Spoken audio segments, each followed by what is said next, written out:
Hello everybody, fellow Tenno. I go by Celestial Ronin or just Ronin. I'm a Twitch streamer. I can put the information down at the end of this video. Finally getting into the YouTube scene. Trying my best here to take a crack at becoming a Warframe content creator. So I guess this is the first step. I did some research on what I'm trying to show you guys regarding Gara. I've been playing Warframe for about 7 years. She's one of my all-time favorite frames. She's incredible. I have a build here that's pretty in-depth and it's pretty high tier. And I actually have a few different builds, different tweaks I'm going to show you, including a hybrid build that uses condition overload on our melee. Now, I haven't seen anyone make a guide like this. Usually people don't really explain how her kit works, and a lot of people aren't really aware of how her kit works exactly. So with Gara, generally you don't want to use a helmet system with her to subsume anything. Like some people will subsume, you know, her 3 and put like roar or eclipse or something on this. I would just leave it as it is because of Spectre Siphon. It's actually an incredibly good augment for her, which you need as much energy as possible to keep stacking damage on her 2, using her 1 to break her 4. So generally people would use like Steel Charge on her aura and like Energize and Fury. That's like the base, or you know, sometimes people use Aegis, you know, instead. With this, instead of as much power strength as I'm using, for more survivability, you could use Adaptation, or now let's see, I am using some shards here. Casting speed, energy max, 50% effectiveness on energy orbs, ability duration, and energy max again. So with the stats I have, you get the 90% damage reduction, the damage multiplier, 36 seconds, 36.3 seconds of duration for what really matters, which is her 2, and then the casting speed is actually not bad. Now I could put natural talent in here, you know, or we could put augur instead. I could put augur strength here and augur reach here, and put briefer spite here, and using a decay and dragon key. You know, there's a few different builds that we can try. You know, the key here, but we're just gonna start out with the basic one. So it would look like something like this, or something like this. You don't necessarily need that much power strength with her. Now, the reason why I have this here, I would have, you know what, I'll probably do that. Just so you guys can see the full extent of this build. Here, we'll take Prime Flow off. We'll put it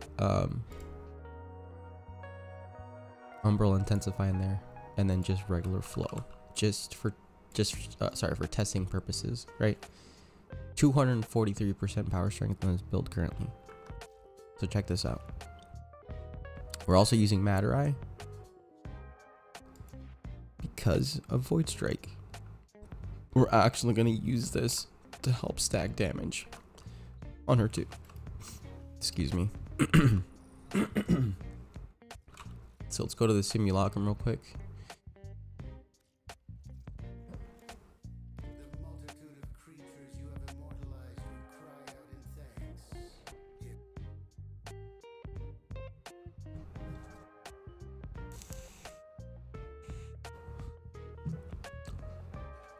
Now I was showing this build to one of my viewers on Twitch earlier, and they didn't really get it at first. I kind of lost them, but I explained it to them and they love it.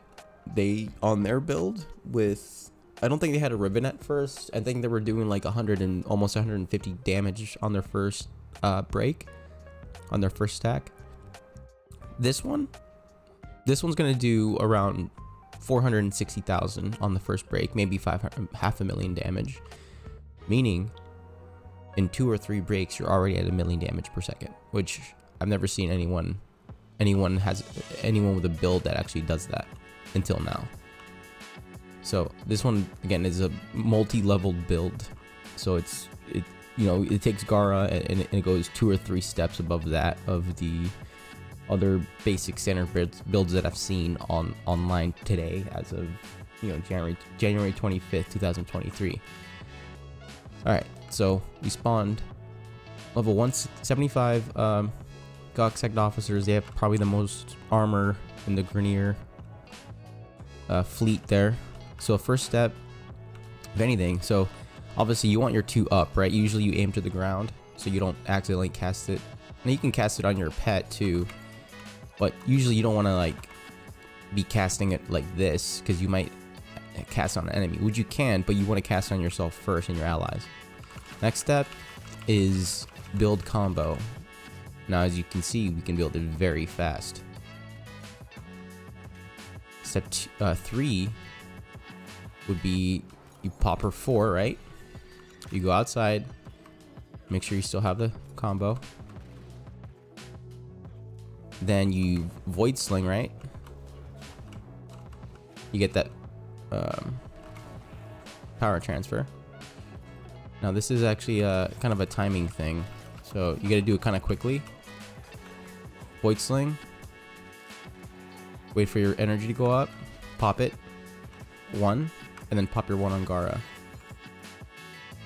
First break, 577,000, and rinse and repeat. But you got to do it quickly before your 2 runs out. So let's try it again. So basically it's 2, combo multiplier, wall, pop out, void sling, you pop your 1, boom, on operator, come out, and then you actually hold her 1. If you just tap it like this, it's not going to do as much damage. Now it'll still do a lot of damage. I mean, we could actually, you know what, we could try it that way too with this build, but you'll see the difference. Hold on, let me wait for it for my stacks to die.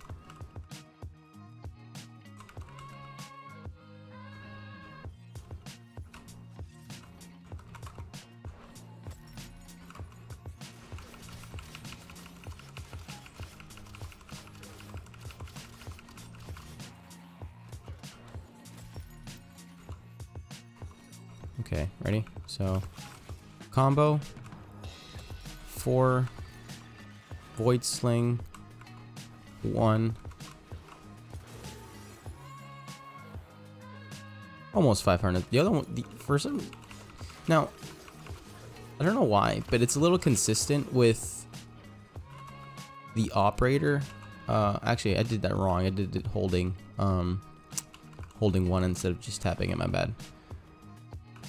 I don't know if it's because I put my 2. I don't know if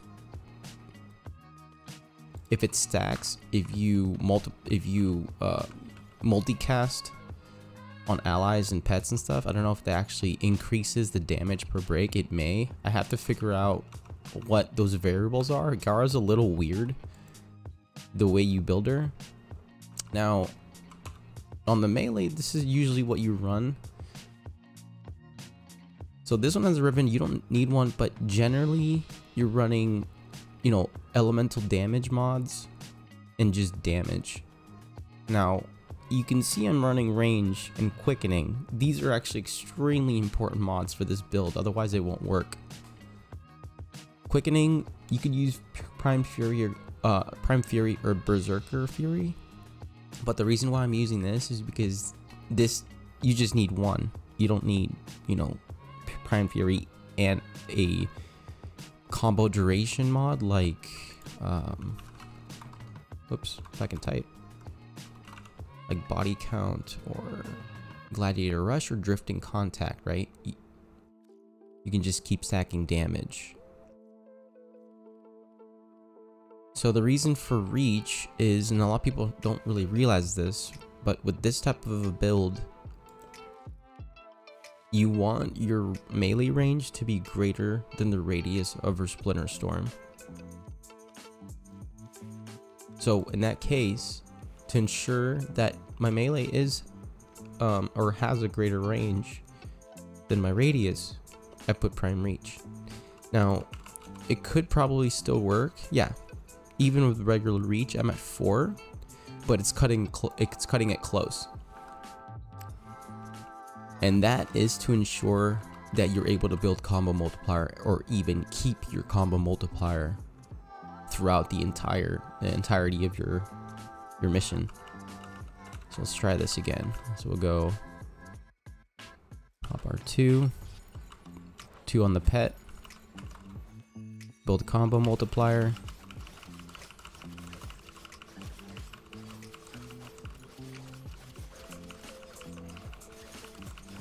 Okay, 12x, 4 power strength, wait for the energy to go up, and then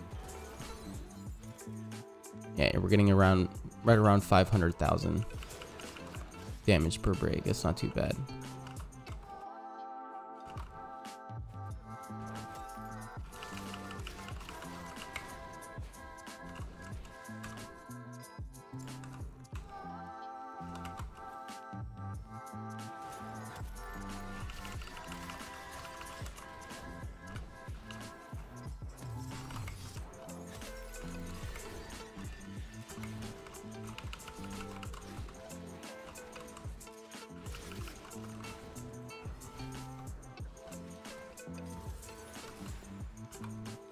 $1.27 million.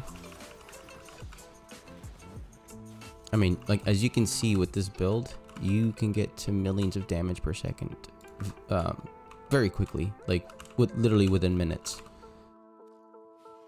Usually you see people and it takes them like 10 minutes or longer just to get to 1 million damage per second. Actually, probably longer than that. With this build, you do not need to wait that long.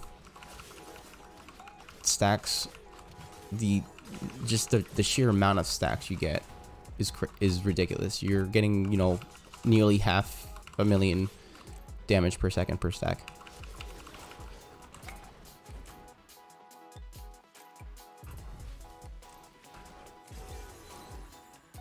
Yep, that one was around. That one was definitely 500,000. So, and it's also time sensitive. So when you pop out, so when you want to power strength, void sling, basically sling strength, right? But you want the energy bar, that circle at the bottom, to go full, and then you pop your one on operator, pop out or transference out, then you hold the one to do this. You could, I still need to actually test the tap. We're gonna do that next real quick. You can see the difference in damage that it does. It's probably about half, I want to say.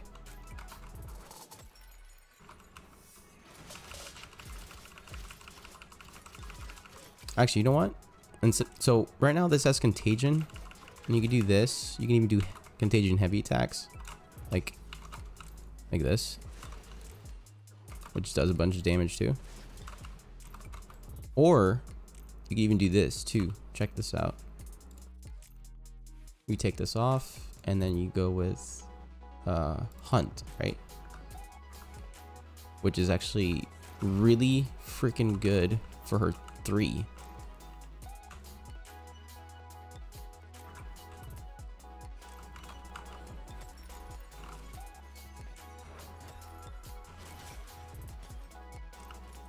Groups them up and allows you to get to the combo very, very quickly.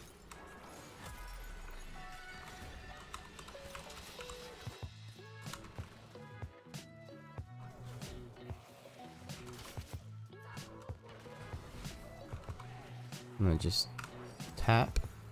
Even with a tap, 317,000 on the first break. That's insane. Okay, so that's that build. Now, my preference instead of Steel Charge is to run Swift Momentum. Hold on, I gotta take some of this out. So, if anything, take this out. I'll just have to tweak it.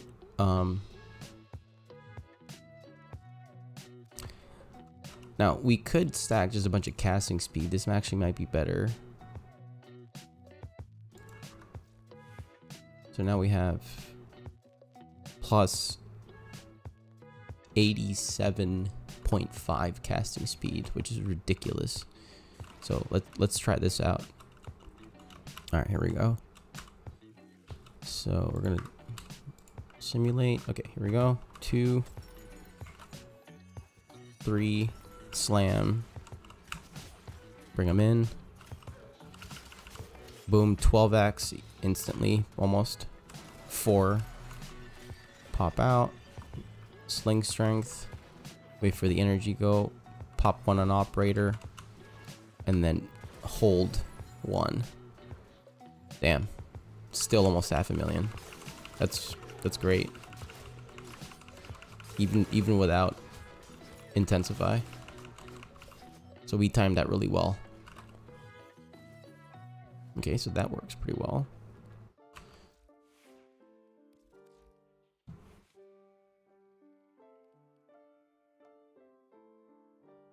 But yeah. Or, so, the reason why Swift Momentum is so good on this build, so you could run Prime Dexterity, right, on your primary, and Secondary Dexterity on your secondary. And then if you take a look at the melee, 26 seconds of combo duration should be more than enough to basically refresh your stacks and keep at 12x while doing so. So we'll test it.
Wow. Okay, that was crazy. I think I just realized something. Hold on.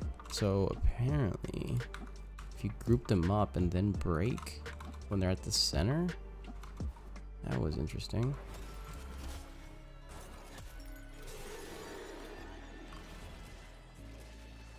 2.5.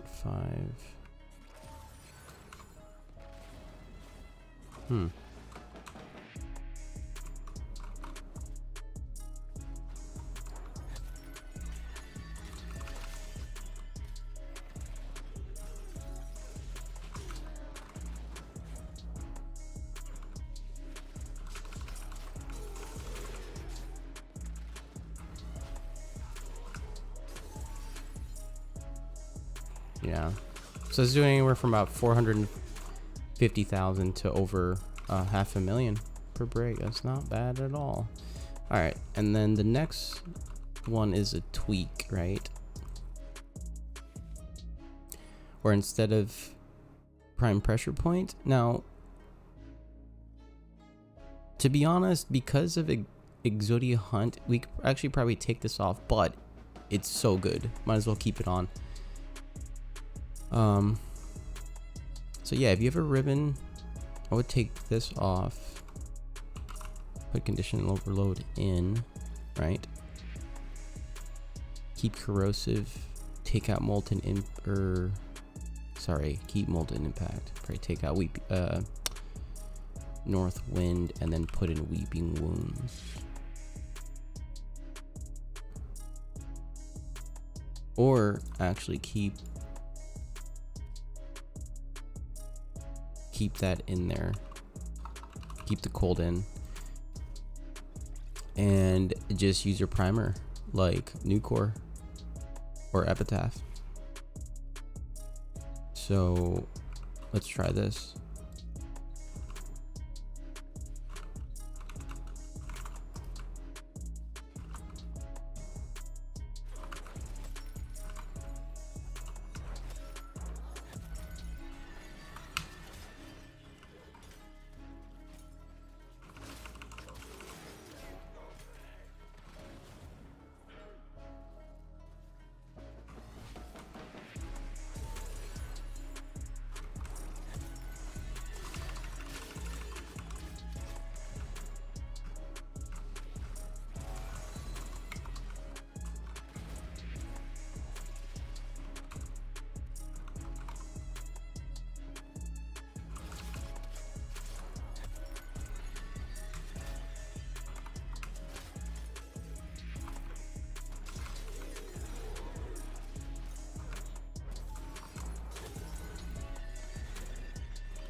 Still have 12x, and this is without running Neramon.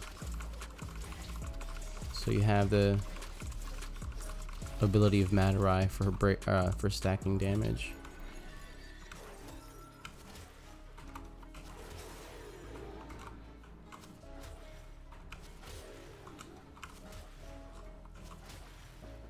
Gotta retry that.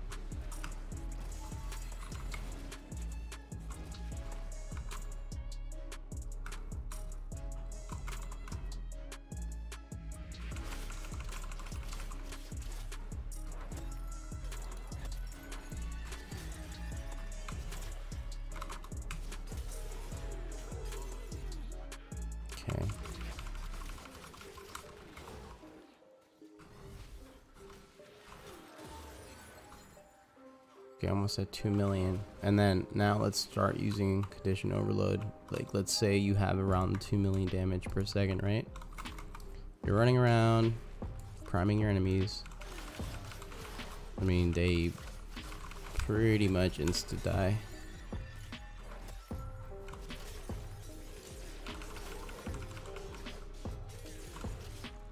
Or, I mean, you just literally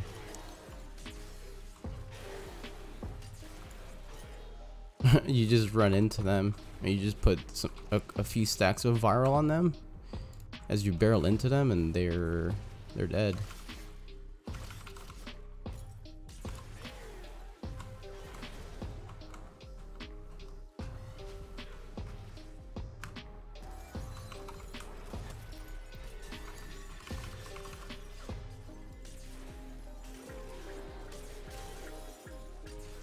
And Panzer is in some cases debuffing them. So as you can see, this build is pretty powerful. So I hope that explains my build. Then the hybrid build with condition overload. So if you did want to use your melee, you could still do it. You could even put instead of quickening in here, you could even do, if you really needed to, you could put blood rush in there, and then instead of fury, you could run arcane strike. So you could run like a Nakanda or something and be quick, you know, priming, and then you'd have the buffer of the Splinter Storm. Let's say you're at 4 or 5 million damage per second, on top of condition overload, on top of debuffs, on top of the buffs of your allies. And then of course you can cast your millions of damage per second on your pets, you know, allied Warframes and their pets. So it's a very broken setup. Alright, I hope you guys enjoyed the build guide, and good luck. Hopefully I see you guys out there.